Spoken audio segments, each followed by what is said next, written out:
Hello, gashi Rwanda ndabaramukije. Mumeze mute? Ndabasuhuje cyane. Amahoro y'Imana bane namwe. Ni gashi Rwanda twaje kwahira. Muze twahire. Manguke twahire. Nababwiye ko yitwa intasho. Sibyo? Siko nababwiye. Kutavuga.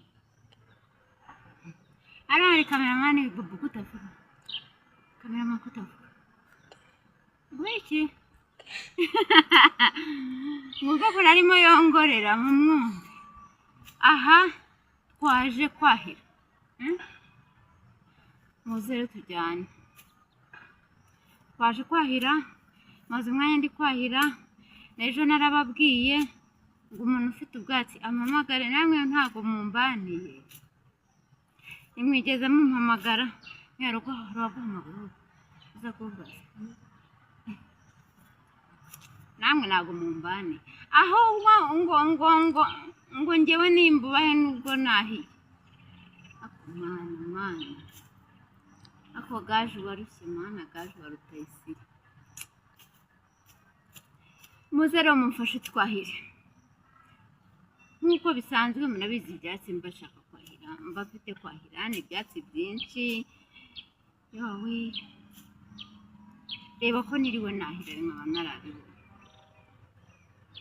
waberetse ibindi byatsi muri Kibura n'Imana yabajije umunsi ngo ufite iki ngo merewe imwumva mfite icyo ubwo nagize muraza mumfashe munyongere sibyo ngo rero ni mubanguke twahire mubanguke bahe kazi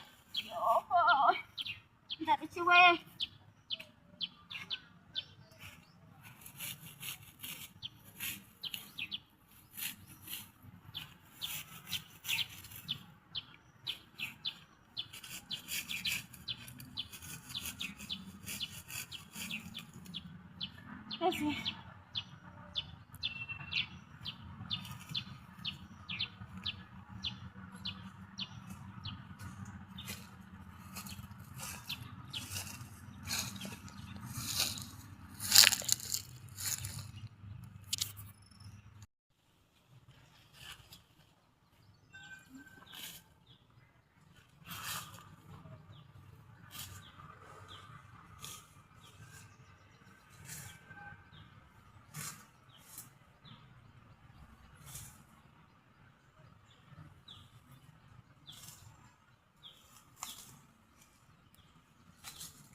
uzajya wubaharira abantu bubaha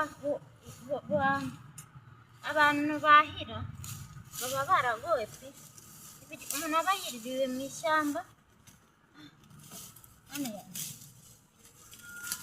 ujye mububaha uzajya uterura igikombe urimo unywa amata ujye uvuga ngo umworozi ubaho nimba ari n'ahantu muzi ujye umugurira kanda subscribe share na comment kandi ubukerayo ubanguke tujye tujyana kwahira sibyo kandi ndabakunda Imana ibahe umugisha ciao